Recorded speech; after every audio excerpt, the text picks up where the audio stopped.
presidente Jair Bolsonaro, pelas redes sociais, republicou o texto que havia publicado no início do ano, quando foi alvo de duríssimas críticas por parte da velha imprensa. Bolsonaro disse: texto de minha autoria, datado de 25 de março de 2020. Hoje, vemos quem estava ao lado do povo e da verdade. Ouça o texto publicado por Bolsonaro em março. É mais fácil fazer demagogia diante de uma população assustada do que falar a verdade. Isso custa popularidade. Não estou preocupado com isso. Aproveitar-se do medo das pessoas para fazer politicagem num momento como esse é coisa de covarde. A demagogia acelera o caos.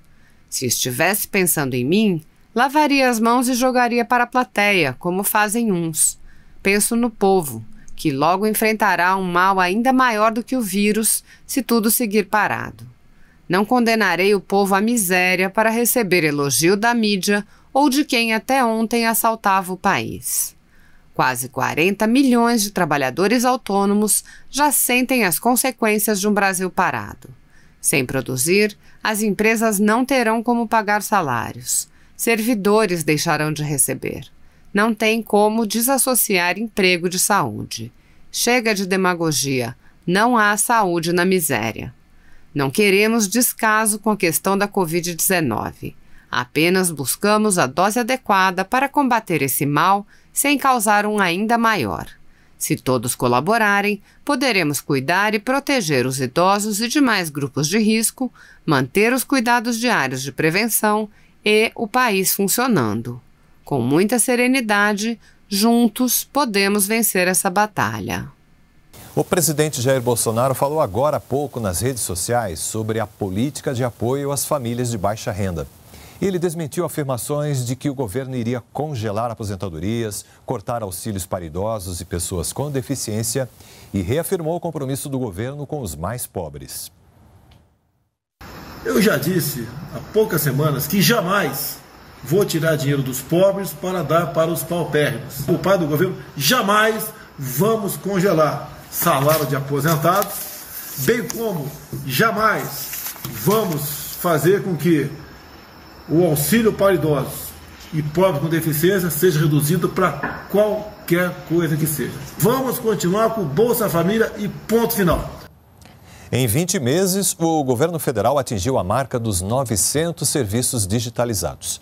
Uma economia de 2 bilhões de reais para os cofres públicos. Um exemplo disso é a carteira de trabalho digital, que desde o início do ano passado já teve mais de 200 milhões de acessos que foram feitos pelo aplicativo e pelo portal gov.br/trabalho. O Ministério da Infraestrutura assinou hoje um acordo para receber antecipadamente o valor das renovações dos contratos de concessão da Malha Paulista e da Ferrovia Norte e Sul. Com isso, os cofres da União vão receber mais de 5 bilhões de reais em recursos. O valor pago antecipadamente corresponde a 85% do que a empresa de logística contratada deve ao governo pelas duas ferrovias. São 2 bilhões e 800 milhões de reais pagos pela Malha Paulista, que teve a concessão renovada até 2058. Ela liga regiões produtoras de grãos do Centro-Oeste ao Porto de Santos, em São Paulo. Já no caso da Ferrovia Norte-Sul, que teve contrato de 30 anos assinado em 2019, o adiantamento é de 2 bilhões e 300 milhões de reais. A obra é uma espécie de espinha dorsal do sistema ferroviário do Brasil. Houve uma época que existia débito de outorga. Essa época foi sanada completamente na renovação da Malha Paulista, quando assinamos a renovação do contrato. E estamos agora entrando numa nova fase, que é a fase de antecipar as outorgas. Confiança no projeto, confiança no país, confiança no governo e confiança na gestão que o Ministério da Infraestrutura faz nessa área. Para o governo, o recebimento vem em boa hora por causa do momento de fragilidade das finanças públicas. Houve um esforço fiscal muito grande e esse recurso vem numa boa hora. Mostra, primeiro, o acerto do nosso programa ferroviário. Nós retomamos os investimentos ferroviários em grande estilo, levando ferrovia onde é necessário, levando ferrovia onde está a produção, aumentando a oferta ferroviária. Então muita gente duvidava, puxa, esses projetos estão bem modelados? O leilão bem-sucedido da Ferrovia Norte-Sul mostra que sim. E a atitude da empresa em antecipar o pagamento de outorgas, em fazer um pagamento de grande parcela da outorga à vista, mostra a confiança no projeto. O governo vai publicar ainda hoje, em edição extra do Diário Oficial da União, o reconhecimento do estado de emergência no Mato Grosso do Sul por causa das queimadas no Pantanal. Nós vamos então conversar ao vivo com a repórter Gabriela Noronha, que vai explicar para a gente o que esse reconhecimento representa. Oi, Gabi, boa tarde. Olá, Roberto, boa tarde, uma boa tarde a todos. Olha, o reconhecimento federal da situação de emergência vai valer para 79 cidades do Mato Grosso do Sul por causa das queimadas que atingem a região do Pantanal. Assim, o governo estadual vai poder receber recursos da União para ações de socorro, assistência, restabelecimento de serviços essenciais à população e recuperação de infraestruturas públicas que foram danificadas, como explica o secretário nacional de Proteção e Defesa Civil. Vamos assistir.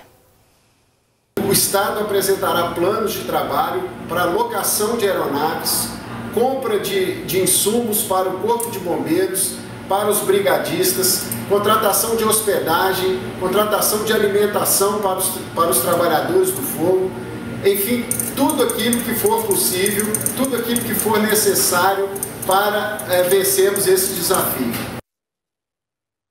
Segundo dados apresentados pelo governo do Mato Grosso do Sul, satélites do Instituto Nacional de Pesquisas Espaciais, o INPE, captaram mais de 1.300 focos de calor no estado. Corumbá, Alcinópolis e Pedro Gomes são as cidades mais atingidas. As Forças Armadas atuam desde 25 de julho no combate aos incêndios no Pantanal. Participam da operação embarcações e helicópteros da Marinha, do Exército e da Aeronáutica, além de fuzileiros navais com cursos em incêndio florestal. Na última sexta-feira, militares resgataram um filhote de onça-pintada com as pautas queimadas. Esse filhote foi encaminhado de helicóptero para um hospital veterinário da região. Volto com você no estúdio, Roberto. Tá certo, Gabi. Obrigado pelas informações trazidas aqui. A Caixa Econômica deposita hoje os valores do saque emergencial do FGTS para trabalhadores nascidos em novembro. Nesta etapa, 4.800.000 trabalhadores vão receber um total de 3 bilhões de reais. Os pagamentos são feitos pela poupança social digital, aberta automaticamente pela Caixa em nome dos trabalhadores. O valor do saque é de até R$ 1.045, considerando o saldo de todas as contas ativas e inativas do FGTS. Todos os detalhes estão em fgts.caixa.gov.br. O ministro da Economia, Paulo Guedes, afirmou hoje que a proposta de reforma tributária enviada pelo governo ao Congresso não inclui aumento de impostos. Guedes defendeu que a simplificação tributária e a responsabilidade fiscal devem andar juntas para apoiar a retomada da economia. A reforma tributária promete simplificar e modernizar o sistema tributário brasileiro. A meta do governo federal é substituir o atual modelo, que é caro e complexo, por mecanismos modernos e mais eficazes, e assim gerar impactos positivos na produtividade e no crescimento econômico do país. A primeira parte do texto foi enviada ao Congresso Nacional no fim de julho e trata da criação da CBS, Contribuição Social sobre Operações com Bens e Serviços, que substituiria os impostos PIS, PASEP e COFINS.